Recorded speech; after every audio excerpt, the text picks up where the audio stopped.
You are Locked On Seahawks, your daily Seattle Seahawks podcast. Part of the Locked On Podcast Network, your team every day.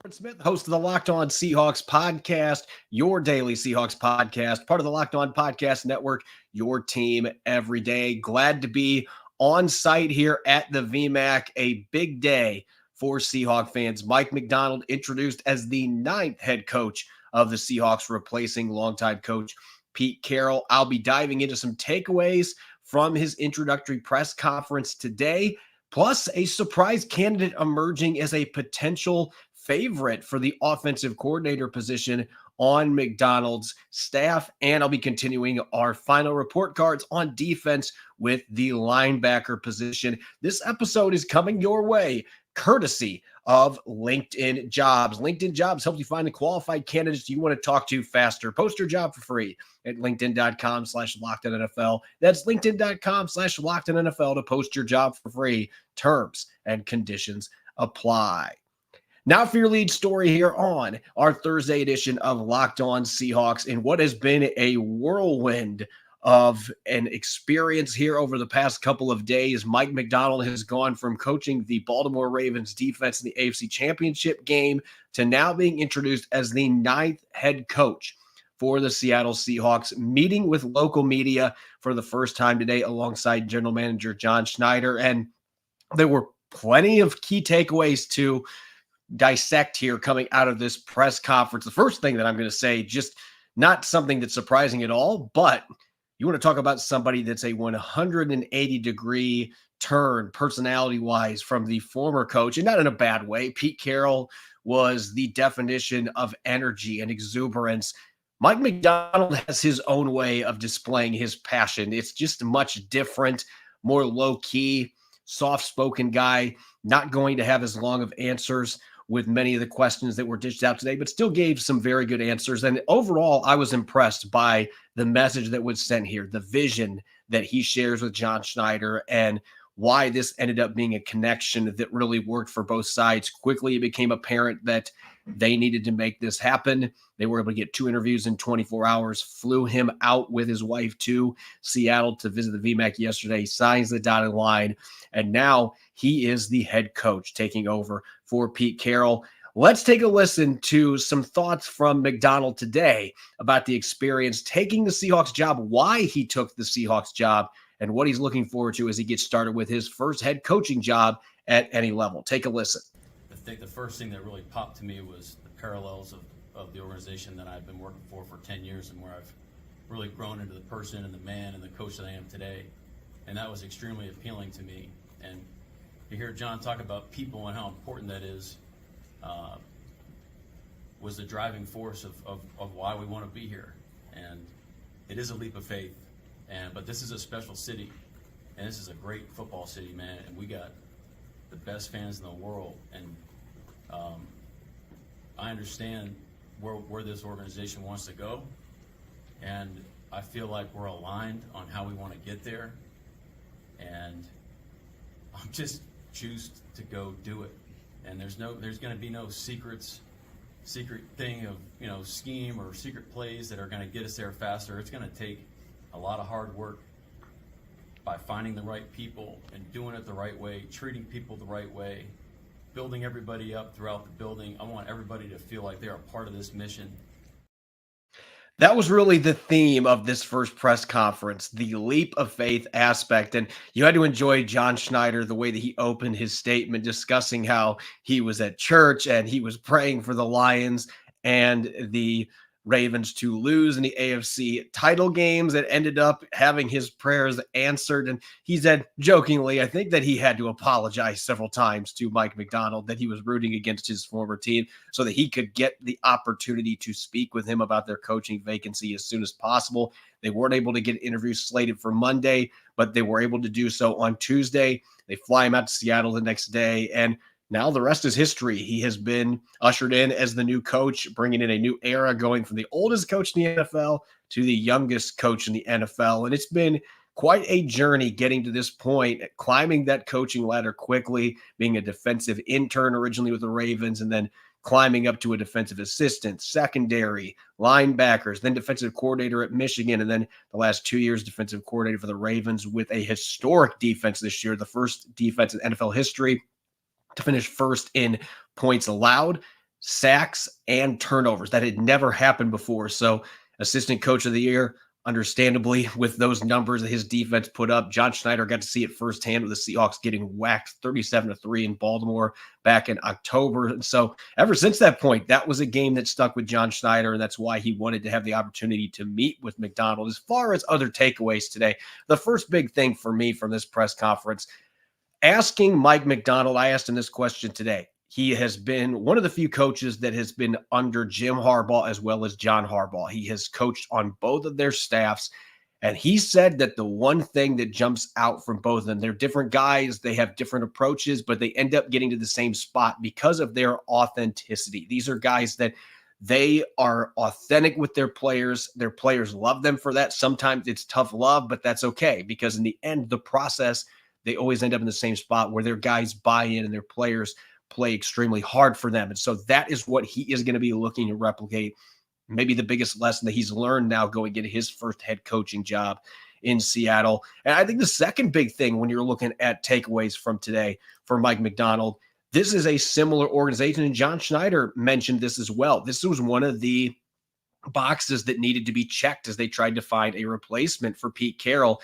They were looking for somebody that could maintain the positive culture that Pete Carroll instilled here the last 14 years alongside Schneider. And because of the organization he's coming from, there are a lot of similarities between the Ravens and Seahawks. They mentioned this today in the press conference, but as somebody that follows the draft closely, that's done a lot of scouting myself, it has felt like these two teams have really mirrored each other over the years, with Ozzie Newsome being in charge of Baltimore, John Schneider in Seattle. They've looked for many of the same players that they want to bring in on all phases of the football. And so these are two winning organizations. They have great tradition. They have a strong culture. And so the fact that Mike Macdonald has spent 9 of the past 10 years in that culture, it's understandable why John Schneider was sold on the idea that this can be the guy that can take the torch from Pete Carroll, and he can keep that culture here in Seattle going without a hitch in his own way. He's not going to try to be Pete Carroll. He made that clear today. He is going to be authentic to himself, just like the Harbaughs. He is going to do things his way to pursue championships, but he is going to have his own methods for being able to instill this culture, and he's somebody that's going to be able to command a locker room in a different way than Pete Carroll. As far as a couple other things that jumped out to me, I asked him specifically about which defensive players he had interest in coaching, the ones that stood out to him as he interviewed for this job. And only one name was mentioned specifically, and not a surprise, Devin Witherspoon, a player the Ravens followed very closely in the pre-draft process, way too early in the draft for them to be able to actually pick him. But this is a guy that could be a Kyle Hamilton type player for the Seahawks that can move around a variety of positions, can blitz, play coverage, number of spots, and really can be a game-changing all-pro caliber player. And building off that, it's all about relationships. And he mentioned that with Geno Smith. He is looking forward to the opportunity to be able to get to know Geno Smith beyond the fact that he told him he respected him after they played earlier this season. He really wants that opportunity to build those relationships. And that goes back to that culture aspect. That to him, in his mind, the people around him, the players that he is coaching, that is the most critical part as a first-time head coach. He's got to be able to build those relationships with his players on both sides of the ball, on special teams, to be able to achieve the goals that he's got of getting this team back in contention for titles. And last but not least, Macdonald confirmed that most likely, barring a change of heart or the right defensive coordinator hire, he is going to be the play caller as the head coach. And in my opinion, this is a no-brainer. If you can tell me another defensive play caller out there that it would be better suited to call plays right now than Mike Macdonald, I'd probably be pointing at a liar. He has been the best in the business the last 2 years. Let him continue to be the main chef with the defense. Now, can you bring in an experienced defensive coordinator that can provide some assistance for him in the play calling aspect? Sure. But that is what has drawn him to the Seahawks. They love the defense that Baltimore had. They want him to be the play caller. So really no surprise there. As we get closer to OTAs and mini camps and eventually training camp, we will have a better idea what this defense is going to look like. It may not look like the Ravens defense schematically because, as Macdonald said, they don't know what they're good at yet with this group that he is just now going to be starting to get to know as he takes over as the new head coach. Time will tell on that front, but certainly a lot of optimism. Even with this being a big leap with a first-time head coach, the Seahawks and John Schneider, they believe this is the guy that can be the future of the franchise and get them back to winning NFC championships and potentially pushing for Super Bowls. Up next, who's going to be on Mike Macdonald's staff? We broke down some candidates yesterday, and now there is a very interesting wild card that has emerged as a potential candidate for the offensive coordinator position. I'll be diving into the Ryan Grubb rumors, former Washington OC. That'll be coming up next year on our Thursday edition of Locked On Seahawks. When you're hiring for your small business, you want to have as many top-tier candidates as possible to interview. That's why you have to check out LinkedIn Jobs. LinkedIn Jobs has the tools to help you find the right professionals for your team faster and for free. When I was a site manager, LinkedIn Jobs was my go-to to post writing positions to land top candidates, and they made the process easy and seamless. LinkedIn isn't just another job board. They've got a vast network of more than 1 billion professionals, and that makes it the best place to hire. Hiring is so easy. You can have many quality candidates within 24 hours. LinkedIn knows small businesses are wearing so many hats and they might not have time or the resources to hire. Thankfully, with LinkedIn, the process is intuitive. It's quick. It's easy. LinkedIn Jobs helps you find the qualified candidates you want to talk to faster. Post your job for free at linkedin.com/LockedOnNFL. That's linkedin.com/LockedOnNFL to post your job for free. Terms and conditions apply. This episode of Locked On Seahawks is also brought your way by DoorDash. Why root for your team on an empty stomach, especially in the big game? That is a game day travesty that ensures you won't be cheering at your very best. Order on DoorDash and save on football watch party favorites. Right now, you can get 50%. That's right, 50% off up to a $10 value when you spend $15 or more on your first order using the DoorDash app and entering the code LOCKED23. When I'm kicking back and watching the game with friends and family, including the upcoming big game from Las Vegas, I love to order Jet City Pizza, my favorite gluten-free pizza place in the Seattle region. And of course, I've got to have a 2-liter root beer and some cinnamon sticks for the rest of the party. DoorDash makes that process so easy. I don't have to leave the comfort of my couch for delicious, great-tasting food before and after kickoff. It's so simple. I've ordered Jet City off the DoorDash app so much. The people who manage the restaurant, they know me by name. Ready to satisfy your taste buds on game day? Quench those cravings with your favorite local restaurants via DoorDash. Get 50% off up to a $10 value when you spend $15 or more on your first order using the DoorDash app and entering the code LOCKED23. Subject to change. Terms apply. You're listening to the Thursday edition of Locked On Seahawks. This is your host, Corbin Smith, going live from the Cortez Kennedy studio at the VMAC. An exciting day for Seahawk fans. So much appreciated that you are tuning in and making Locked On Seahawks your first listen 5 days a week. Mike Macdonald introduced officially as the Seahawks' 9th head coach in franchise history. Spoke with the media alongside John Schneider today. Didn't provide too much insight on the staff that they are trying to build for the first-time head coach, although he made it clear that he isn't going to be looking on offense for percentages of run plays. Those things are fluid. He's going to be looking for a balanced offense. No mention of candidates, but it sounds like they are already trying to get a number of coaches on the staff, and there have been a few names thrown out there on offense and defense. A few names that were thrown out yesterday as potential candidates already being off the board. Zach Orr with the Ravens, their former linebackers coach. There were rumors circulating that he may become the Seahawks defensive coordinator, follow Macdonald to the Pacific Northwest, but that didn't happen. He instead is going to replace Macdonald in Baltimore as their new defensive coordinator. So that is one name that is now off the board on defense. On the offensive side of the ball, there's still some murmurs out there that T. Martin, the Ravens quarterback coach, may be an option. But the most intriguing name that was revealed today as a possibility, sources that I've spoken to have said that this is very much on the board for the Seahawks. That is Ryan Grubb, the former offensive coordinator for the Washington Huskies the last 2 seasons. He helped Michael Penix become a Heisman finalist. a phenomenal coach. He's got a very diverse background too. He's coached offensive line. He's been a run game coordinator. He's been a pass game coordinator.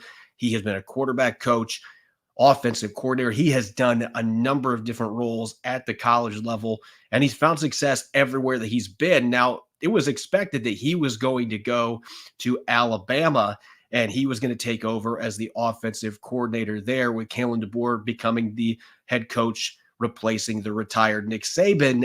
Now it's not looking like that may necessarily be the case. He may be coming back to Seattle as the offensive coordinator on Mike Macdonald's staff. Now, let's look at some of the positives here when you're looking at Ryan Grubb as a potential candidate for this position. As I mentioned, the first big thing with Ryan Grubb is that offensive line background and the track record that he has coaching offensive linemen. In particular, just looking at his past, when he was at Eastern Michigan, which isn't necessarily a football mecca, but they had a couple of future NFL players in their offensive line that he helped develop.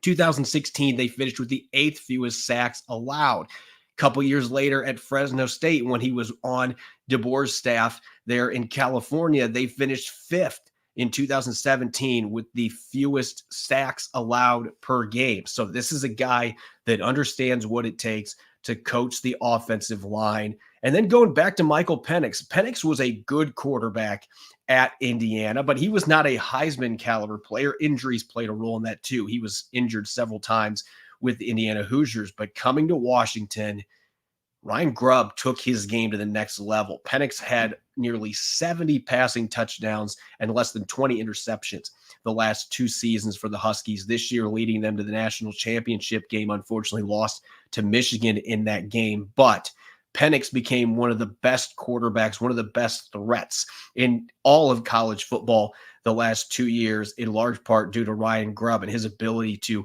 orchestrate this explosive offense. They finished 13th in scoring this year. They were in the top 10 2 years ago in Grubb's first season. The run game's been more inconsistent, but they have had their moments where they've been able to run the football. They finished first in passing yards per game in 2022. So Grubb's going to offer that quarterback development aspect.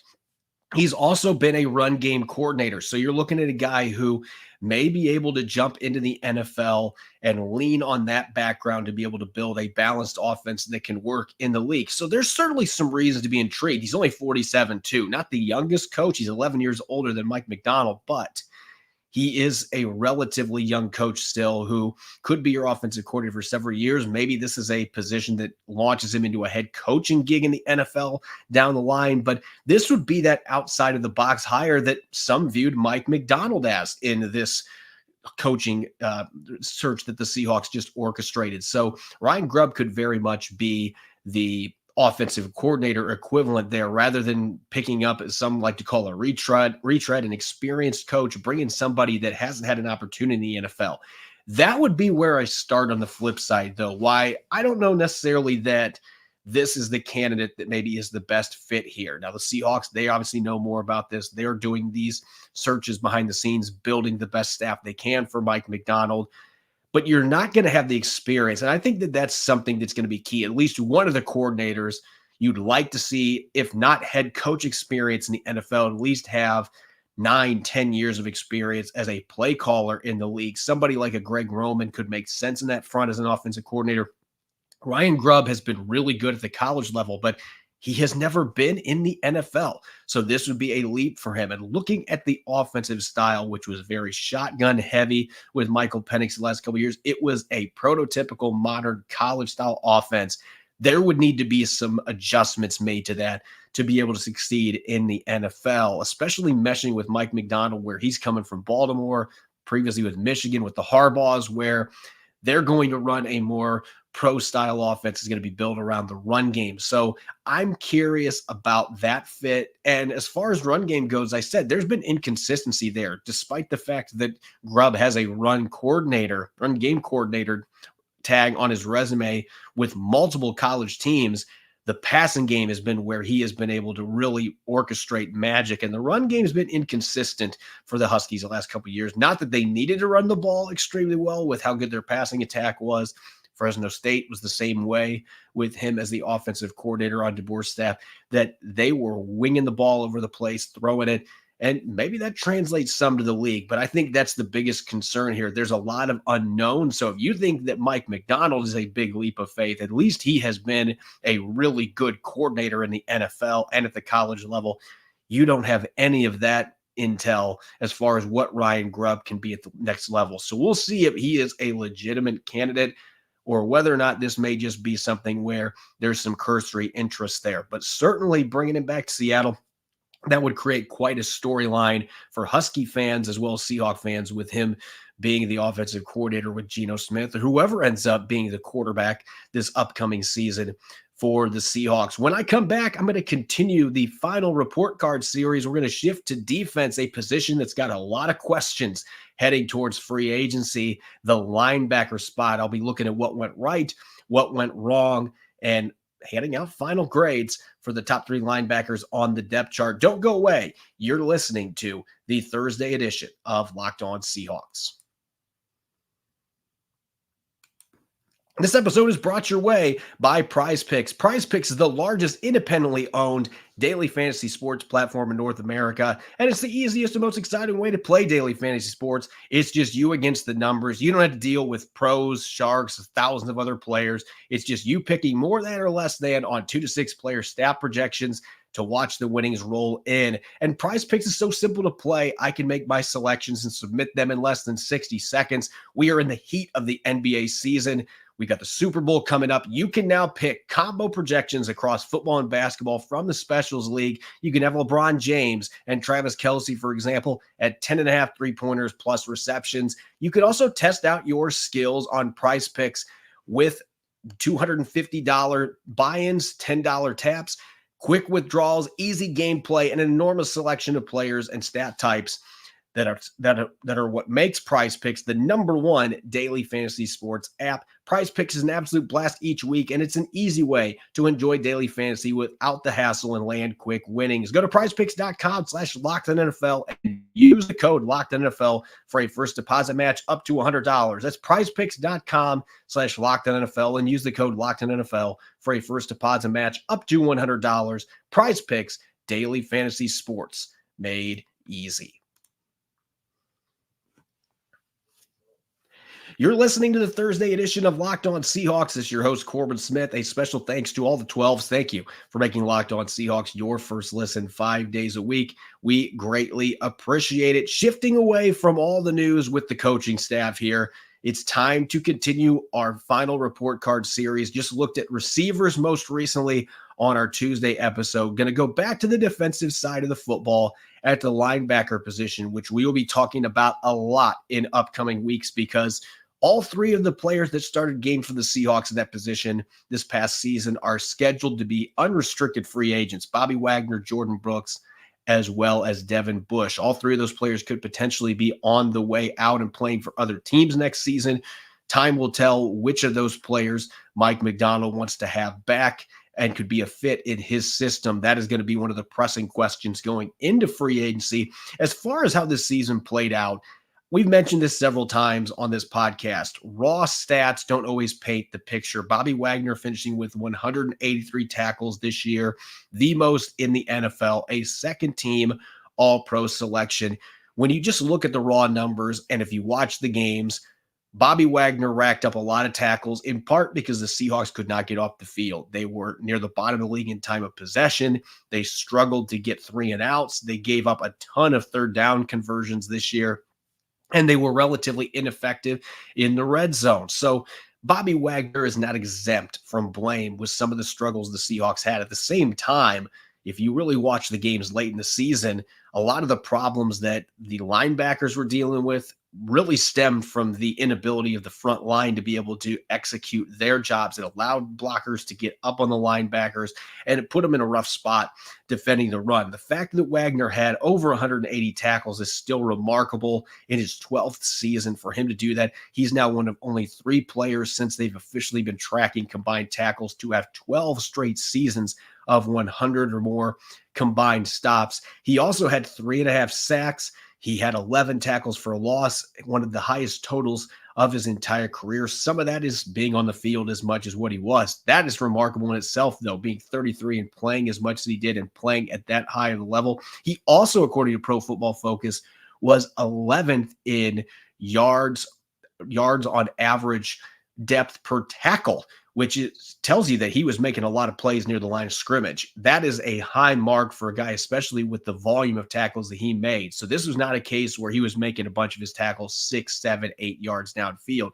He was consistently making stops near or behind the line of scrimmage. And so he was still an impact player. Didn't have a perfect season by any means, but still showed that he is plenty effective enough in the middle, especially against the run and as a blitzer. As for Jordan Brooks, this was a interesting season for Jordan Brooks in the sense that he injured his knee in January 2023.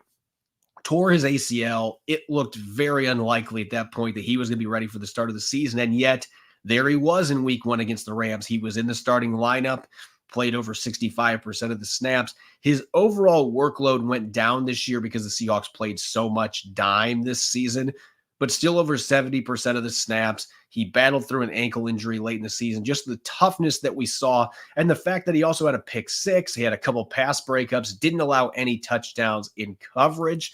I thought it was the best season that Brooks has had in his 4 years in a Seahawks uniform from that perspective. He did a really good job dropping back into coverage and making plays on the football. Really the only offense that the Seahawks had in the loss at home to the San Francisco 49ers with that pick 6 that briefly gave them some life early in the second half. And as has been the case for the last several years, you had Nick Bellore, John Radigan. Those two were cogs on special teams, making plays on kick and punt return. In the case of Bellore, basically plays everything for the Seahawks on special teams and ended up making the Pro Bowl roster as an alternate and elevated the roster his second Pro Bowl. So the Seahawks got quality contributions on special teams from their linebacking group. As for what went wrong, I just mentioned Bobby Wagner, the tackle numbers, the sack numbers, tackle for loss totals. All of those are great. And he was deserving of an all-pro selection this year, a second-team selection with those tackle numbers, how well he played against the run, his contributions as a pass rusher.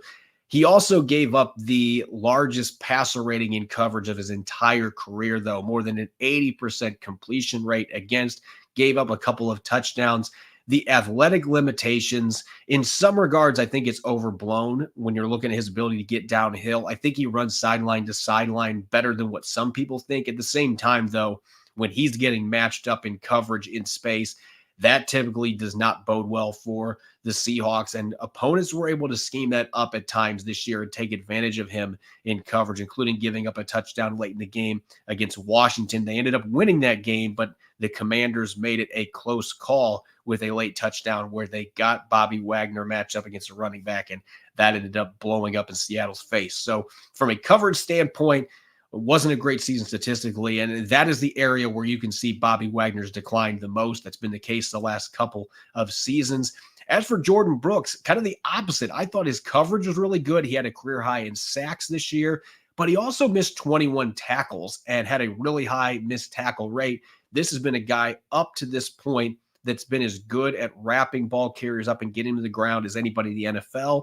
He still had solid tackle numbers this year, but there were a lot of plays left in the field. Have to wonder how much of that was the fact that he was coming back from a severe injury. And then late in the season, those issues were magnified when he was playing at well below 100% with an ankle injury. But overall, that is not a number you want to see from him. If he returns to the Seahawks next season on a multi-year contract and he's viewed as a building block for Mike Macdonald's defense in the middle, that is something that's going to have to be shored up and get back to where he was at before the ACL injury, where this was one of the most reliable tacklers at the linebacker position in the entire NFL. And the last thing that I would mention here, as far as things that didn't go right for the team, this really fit for everybody. Even Bobby Wagner had his moments here.